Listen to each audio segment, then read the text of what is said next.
तो basically carding का scene ये है कि आपको कुछ कार्ड्स होते हैं, आप या तो ये कार्ड टेलीग्राम से परचेज करते हो या तो डार्क वेब से परचेज करते हो। हेलो गाइस, कार्डिंग की सीरीज में हमने देखा कि कार्डिंग क्या होती है, कैसे लोग उसे परफॉर्म करते हैं, कौन से लोगों के पास किस लेवल की स्किल्स होती है। उसके साथ हमने ये भी देखा कि क्या आज की डेट में कार्डिंग पॉसिबल भी है या नहीं और कैसे मॉडर्न फ्रॉड डिटेक्शन सिस्टम काम करते हैं। तो इस वीडियो में हम सबसे बड़े सवाल का जवाब ढूंढने वाले हैं, जो कि आपके साथ ही स्कैम क्यों हो जाता है जब आप कार्डिंग यूसी खरीदने जाते हो, लेकिन आज तक किसी बड़े यूट्यूबर के साथ कोई स्कैम की रिपोर्ट क्यों नहीं आई है। और उसके साथ हम ये भी समझेंगे कि कार्डिंग में बेसिक टर्म्स क्या होती हैं ताकि आपके साथ कोई स्कैम ना कर पाए। तो वीडियो बहुत इन्फॉर्मेटिव होने वाली है, तो वीडियो को किसी भी पॉइंट पे स्किप करने की गलती मत करना, क्योंकि आधा ज्ञान कभी काम नहीं आता। पहले वार्निंग समझ लो, ये वीडियो सिर्फ एजुकेशनल पर्पस के लिए बनाई जा रही है, ना ही इसमें मैं किसी इलीगल एक्टिविटी को प्रमोट कर रहा हूँ और ना ही मैं अपने ऑडियंस को इन्फ्लुएंस कर रहा हूँ कि वो किसी इलीगल एक्टिविटी को अटेम्प्ट करें। ये वीडियो प्योरली सोशल अवेयरनेस के लिए बनाई गई है। वीडियो शुरू करने से पहले मैं आप सभी को एक इंपॉर्टेंट चीज बता देता हूँ कि इस वीडियो को आप सभी लाइक करके कॉमेंट कर दो, ताकि वीडियो ज्यादा से ज्यादा लोगों तक पहुंच पाए। अब वीडियो का फर्स्ट पार्ट आता है कि कार्डिंग में बेसिक टर्म्स क्या होती है। तो पहली टर्म होती है सीसी या फिर डीसी। सीसी का मतलब होता है क्रेडिट कार्ड और डीसी का मतलब होता है डेबिट कार्ड। डेबिट कार्ड्स यानी आपके एटीएम कार्ड्स होते हैं, और एटीएम का आपको सीन पता होता है कि जब तक आपके बैंक अकाउंट में पैसे ना हो तब तक आप पैसे नहीं निकाल सकते, लेकिन क्रेडिट कार्ड में ऐसा नहीं होता। भले आपके बैंक अकाउंट में पैसे हो या ना हो, आप पैसे उससे निकाल सकते हो। ये आपको बैंक एक तरह से लोन प्रोवाइड करती है, जो हर इंसान के प्रोफाइल के हिसाब से अलग अलग अमाउंट होती है, और यह अमाउंट आपको कुछ टाइम बाद बैंक को वापस लौटानी होती है। अब इन कार्ड्स में भी दो टाइप के कार्ड्स होते हैं। पहले होते हैं वीबीवी कार्ड्स और दूसरे होते हैं non VBV cards. VBV cards का मतलब होता है वेरीफाइड बाय वीजा, और नॉन वीबीवी कार्ड्स का मतलब होता है non verified by Visa. VBV card से आप कहीं पर भी पेमेंट करने जाते हो तो वीबीवी कार्ड सिक्योर होने की वजह से ये आपसे ओटीपी तो मांगते हैं या फिर एक्स्ट्रा वेरिफिकेशन करने के लिए कहते हैं, लेकिन जो नॉन वीबीवी कार्ड्स होते हैं इसमें किसी भी तरह के ओटीपी की जरूरत नहीं होती, या फिर कुछ लिमिट के बाद ओटीपी की जरूरत होती है। इसीलिए मैक्सिमम कार्डर्स क्रेडिट कार्ड को ज्यादा प्रेफर करते हैं, क्योंकि इसमें पैसे हो या ना हो कोई फर्क नहीं पड़ता, और उसमें वह नॉन वीबीवी टाइप को ज्यादा प्रेफर करते हैं क्योंकि उन्हें ओटीपी डालने की झंझट ना पड़े। अब मैक्सिमम कार्डर्स अपने देश से बाहर के कार्ड्स को ज्यादातर टारगेट करते हैं, क्योंकि उन्हें करेंसी कन्वर्जन से फायदा उठाना होता है। चलो ये चीज आपको एग्जांपल से समझाता हूँ। जैसे कि अगर आप इंडिया के किसी एटीएम से पैसे निकालने जाओगे तो 10,000 रुपए के ऊपर अगर आप निकालने जाओगे तो वहां पर ओटीपी रिक्वायर्ड होगा। तो यही सेम चीज बाहर के देशों के साथ भी होती है। अगर कोई बंदा यूएसए से $1 वहां से उठा लेता है तो वो इधर आकर 80 रुपए बन जाते हैं, और उसी तरह वहां से अगर कोई बंदा $1,000 भी चुरा लेगा तो फिर वो यहाँ आकर 80 से 90,000 रुपए बन जाएंगे। और इसी करेंसी कन्वर्जन का फायदा उठाने के लिए मैक्सिमम टाइम स्ट्रैंग कंट्रीज के कार्ड्स को ज्यादातर टारगेट किया जाता है। अब नेक्स्ट पॉइंट आता है कि ये बिन्स क्या होती हैं। बिन्स का मतलब होता है बैंकिंग आइडेंटिफिकेशन नंबर। तो चलो अब इसे सिंपल भाषा में समझते हैं। अब अगर आप देखोगे तो दुनिया में हजारों बैंक्स हैं, हजारों बैंक्स के लाखों कस्टमर्स हैं, और लाखों कस्टमर्स के करोड़ों कार्ड्स हैं। अब इतने सारे कार्ड्स को रैंडमली जनरेट नहीं किया जा सकता, इसीलिए बैंक कुछ ना कुछ पैटर्न को जरूर फॉलो करती है। इस पैटर्न में सभी कार्ड्स के शुरुआत के जो 6 नंबर्स हैं वह सेम रखे जाते हैं, और उन 6 नंबर से एक सीरीज बनाई जाती है। अब हर बैंक के पास ऐसी मल्टीपल सीरीज हो सकती है। अब आज की डेट में आप देखोगे तो हर वेबसाइट पर हर कार्ड को यूज नहीं किया जा सकता, क्योंकि अलग अलग वेबसाइट अलग अलग सिक्योरिटी फीचर्स को फॉलो कर रही होती है, और इसीलिए किसी भी कार्डर्स को मल्टीपल कार्ड्स खरीदने पड़ते हैं और अलग अलग वेबसाइट पर उन्हें टेस्ट करते रहना पड़ता।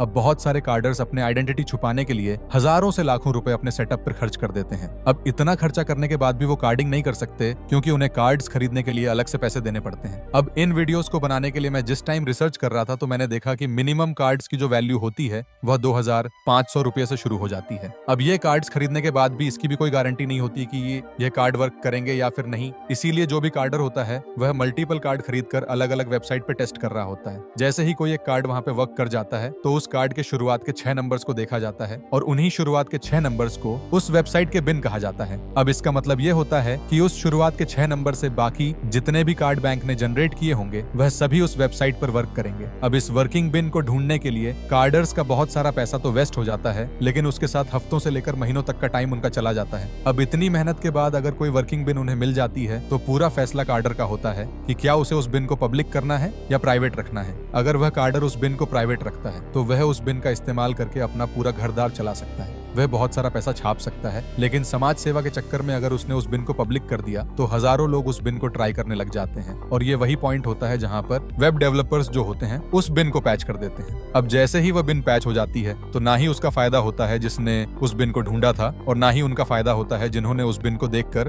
कार्ड खरीदे थे कार्डिंग करने के लिए। सिंपल भाषा में बीन्स देखोगे तो जो शुरुआत के 6 नंबर होते हैं किसी भी कार्ड के, उन्हें कहा जाता है, और ये सबसे ज्यादा इंपॉर्टेंट रोल प्ले करती है कार्डिंग में। अगर किसी को बिन पता है तो वह इजीली कार्डिंग कर सकता है, और किसी को बिन नहीं पता तो वह अपना पैसा वहां पर गवा देगा। अब वीडियो का नेक्स्ट पार्ट आता है कि सभी नॉर्मल लोगों के साथ ही स्कैम क्यों होता है, किसी बड़े क्रिएटर के साथ कभी स्कैम क्यों नहीं होता।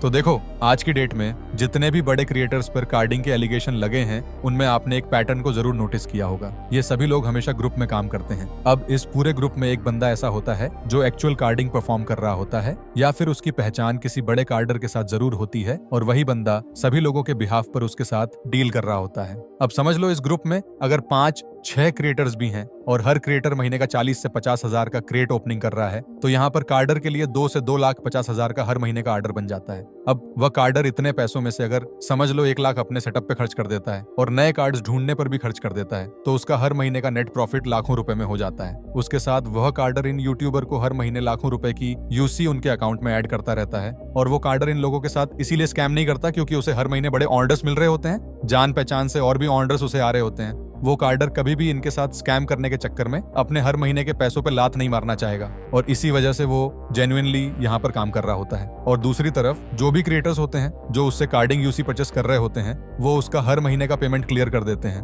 उसका किसी भी तरीके से पेमेंट नहीं रोका जाता, क्योंकि यूट्यूबर्स को भी पता होता है अगर वो उस बंदे का पेमेंट रोक देंगे तो वो बंदा कल इन्हें एक्सपोज करने पर उतर जाएगा, और वह इन्हें बस कभी भी हल्का फुल्का एक्सपोज नहीं करेगा। पूरे ट्रांजैक्शन रिकॉर्ड के साथ, हर प्रूफ के साथ, हर स्क्रीनशॉट के साथ इन्हें एक्सपोज कर देगा। और इन क्रिएटर्स को भी पता होता है कि अगर ये लोग एक बार एक्सपोज हो गए तो इनकी पूरी रेपुटेशन मार्केट में चली जाएगी, ना ही कोई इनके साथ ब्रांड डील करेगा और ना ही कोई इन्हें स्पॉन्सरशिप मिलेगी, और इसी के साथ ये लोग बहुत सारे अपने सब्सक्राइबर्स को और व्यूअर्स को खो देंगे, जिसके वजह से इनका एड रेवेन्यू भी यहाँ पर कम हो जाएगा। और यही वजह बन जाती है कि जितने भी क्रिएटर्स आज की डेट में कार्डिंग कर रहे हैं वो लोग कार्डर्स की पेमेंट टाइम टू टाइम कर रहे होते हैं, और कार्डर भी जो होता है उनके order time to time process कर रहा होता है, और इसकी वजह से इनके बीच में एक ट्रस्टेड बॉन्ड बन जाता है, जिसकी वजह से ये लोग कभी एक दूसरे के साथ स्कैम करने की कोशिश नहीं करते। अब जैसा कि मैंने आपको पहले ही बता दिया कि कार्ड्स खरीदने के लिए पैसा लगता है, बिन्स के लिए पैसा लगता है, और कार्डिंग सेटअप के लिए भी बहुत सारा पैसा लगता है, और उसके बाद बहुत सारा टाइम भी वहां पे स्पेंड करना पड़ता है। जितने भी कार्ड्स होते हैं वो हमेशा वन टाइम वर्किंग के साथ आते हैं, मतलब जैसे ही कार्डर को कोई वर्किंग कार्ड मिलता है तो वह जितना हो सके तेजी से उसे खाली करने की कोशिश करता है, क्योंकि ये जितने भी कार्ड्स होते हैं वह चुराए हुए होते हैं। तो जैसे ही ओनर को पता चलता है तो वह उसे जितने हो सके उतनी तेजी से ब्लॉक करने की कोशिश करता है, और यही वजह होती है कि कोई भी कार्ड लाइफ टाइम के लिए सेव नहीं किया जा सकता, उसे उसी वक्त यूज करना होता है। तो इसी वजह से किसी कार्डर को अगर कोई वर्किंग कार्ड मिलता है तो वो जितना हो सके बड़ा हाथ मारने की कोशिश करता है, जितना हो सके करेंसी कन्वर्जन फायदा उठाने की कोशिश करता है। अब आप अगर नॉर्मल लोगों को देखोगे तो इन्हें चाहिए होती है कि 100 की यूसी, 200 की यूसी या 5,000 की यूसी। अब ये चीजें लॉजिकली भी पॉसिबल नहीं होती और प्रैक्टिकली भी पॉसिबल नहीं होती, क्योंकि कार्ड्स की ब्लैक मार्केट में बहुत हाई वैल्यू होती है। अब कोई कार्डर अगर 2,500 का कार्ड खरीद रहा है तो वह उससे 3 या 4,000 रुपए बनाने की कोशिश करेगा, ना कि आपको 100 रुपए की यूसी बेचेगा, और इसी बात का फायदा 200 की यूसी या 5,000 की यूसी। अब ये चीजें लॉजिकली भी पॉसिबल नहीं होती और प्रैक्टिकली भी पॉसिबल नहीं होती, क्योंकि कार्ड्स की ब्लैक मार्केट में बहुत हाई वैल्यू होती है। अब कोई कार्डर अगर 2,500 का कार्ड खरीद रहा है तो वह उससे 3 या 4,000 रुपए बनाने की कोशिश करेगा, ना कि आपको 100 रुपए की यूसी बेचेगा, और इसी बात का फायदा उठाते हैं स्कैमर्स। ये लोग आपको चीप यूसी का झांसा देकर आपसे पैसे निकलवाते हैं, और जैसे ही उनका काम हो जाता है तो आपको ब्लॉक करके चले जाते हैं। आज की डेट में आपको जितने भी यूट्यूब पर, इंस्टाग्राम पर या टेलीग्राम पर चीप यूसी बेचने वाले दिख रहे हैं, ये कोई भी इसमें से कार्डर नहीं है, ये सब के सब स्कैमर्स हैं। और जैसा कि मैंने आपको हर वीडियो में बताया है